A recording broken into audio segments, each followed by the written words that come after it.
বিশ্বনাথ উপজেলা যে প্রবাসী অধ্যুষিত যে এলাকা, এই এলাকায় উপস্থিত আজকে যারা আছেন সম্মানিত এবং আরো অন্যান্য যারা এই যে প্রবাসীদের সমন্বয়ে বা প্রবাসীদের সহযোগিতায় যে ট্রাস্টের মাধ্যমে যে কার্যক্রমটি পরিচালিত হচ্ছে, যেখানে অনেক শিক্ষার্থীদের উন্নয়নে কাজ করে যাচ্ছে ওনারা। তো এই যে শিক্ষার্থীদের উন্নয়নে কাজ করে যাচ্ছে, যে বাংলাদেশের যে শিক্ষা ব্যবস্থা আমি যতটুকু জানি সেটা হচ্ছে যে সিলেটের কিছু কিছু এলাকা অনেক পিছিয়ে আছে এখনো, কারণ আমরা বিভিন্ন সময়ে বিভিন্ন সরকারি নিয়োগেও দেখি যে সিলেট বিভাগটা পিছিয়ে আছে অন্যান্য বিভাগের তুলনায়।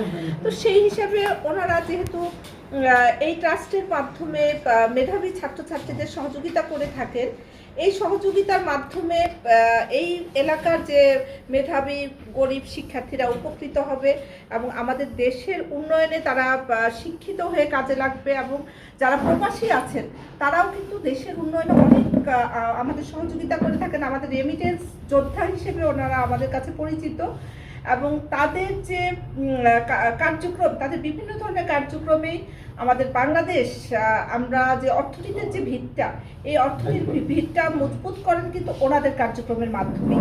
তো আমি আশা করি যে ওনাদের এই ট্রাস্টের কার্যক্রম সামনের দিকে আরও বেশি বর্ধিত হবে, কলেবরে বৃদ্ধি পাবে। এতে করে আমাদের ছেলেমেয়েরা শিক্ষিত হওয়ার সুযোগটা পাবে এবং আমাদের এই বাংলাদেশের কল্যাণে তারা কাজ করে যাবে। মেধাবী এবং গরিব শিক্ষার্থীরা তারা উপকৃত হবে এবং আমাদের দেশের যে শিক্ষা ব্যবস্থায় এরা বিরাট একটা ভূমিকা রাখতে পারবে।